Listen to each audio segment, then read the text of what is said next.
Hey everyone, you are on the 14th Step, a podcast about addiction and recovery. My name is Mark. I'm a professional counselor and a recovering addict. Hi, my name is Skip, and I'm a recovery coach and a former addict. You know, there are tons of clips on the interwebs about recovery and addiction, and I thought we'd dive into a few of these and see some people that are talking about it and then do a little reaction to what they say. I think that's a great idea. So this first one is Theo Von, who was a famous comedian. One of my favorites. Yes, and he has a podcast. He's hilarious.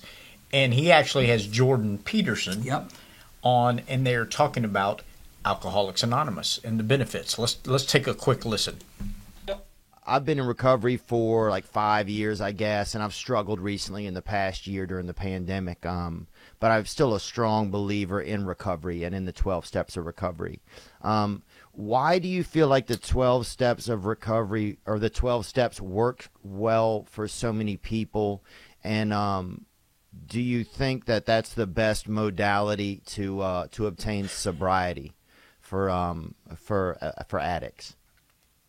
Well, it isn't obvious that there's a good alternative. So that's the first thing. If AA doesn't work, it isn't like there's a preferable treatment.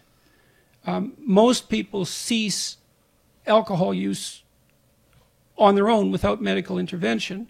We don't know why, although religious transformation seems to be one, and of course the 12 steps capitalizes on that. I think that it's quite an intelligent program, psychologically speaking. You know, first of all, you have to make a moral inventory. You have to figure out what's wrong in your life, which would obviously include the alcohol misuse. You have to rectify that, take responsibility for it, try to chart out a new course. Okay, so let's chew on that for a little bit. Jordan Peterson always takes you the long way around to what he's going to say. He's so smart. He is brilliant. But everything he says is rhetoric, and you want to answer because he's like, I'm not sure there's a good alternative. I mean, and then there's this long pause. I think that there's a lot of paths to recovery, and I can't sit here and tell you what you should do or what another person should do. I think we all have to kind of chart our own course. But I also think that he's right in that 12-step recovery is probably the best. Number one, because it's widely available for free anywhere you are. True. You can be in little Podunk, Texas, and you can find an AA meeting. They have them. And it doesn't cost anything. Also, I think it has had so much staying power because it's the only program of its kind. Yes. As far as, any kind of 12-step program that you're in. It is designed specifically for addiction. Yeah. And you can go to a therapy session, you can talk to a counselor, and there's all kinds of different ways to go about it, CBT and trauma therapy, but really 12-step recovery is the only thing designed specifically for that. And I think what it does really well is it unravels that whole knot and tangle that addiction gives us. I think the when he's talking about making I can't remember how he put it, inventory. A moral inventory, Yeah. Step 4, is such a big deal. It was with me. Yeah. But it's such a big deal and people have a really hard time with that. And I hear people talk about that all the time. To me, that's one of the first big mountains you have to climb. He's right about people recovering from alcoholism is what he's talking about, kind of spontaneously with a religious experience, which is how AA started. Right. Bill Wilson, who was the founder of AA, he had a friend who recovered from alcoholism through a spiritual experience, a spiritual program. And that's also the difference between AA and any other kind of counseling. And the focus on that, I think, is it gives someone connection.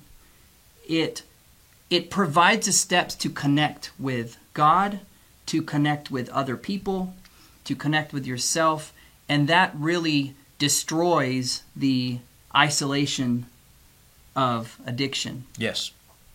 It gives us something that we have to offer after so long in addiction of just taking, like you said in your short video. It does. And I think another reason the 12 steps have such staying power is it's at the very end, it's open-ended where you take your message and help others. And it doesn't tell you how to do that. It doesn't tell you the way to do it. It doesn't tell you the platform to use.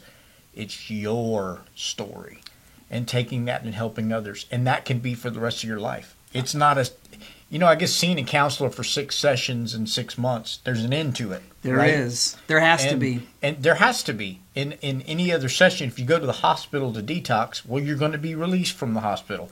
There's an end. There's a finite ending to a lot of different treatments. In the 12-step, there is no end. There's a summary of the 12 steps that I really like, and it simplifies it down to like a little saying. And it's trust God, clean house, and help others. Wow. That's...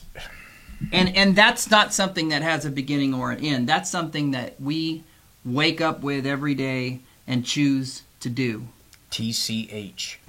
TCH. That's one letter off from THC. Oh. Jim, maybe it's good. Trust God, clean house, help others. Yes. TCH. If you have an experience with the 12 steps, please comment below. Tell us your story. We would love to feature that on a future podcast. Stay sober. Keep coming back. That's right.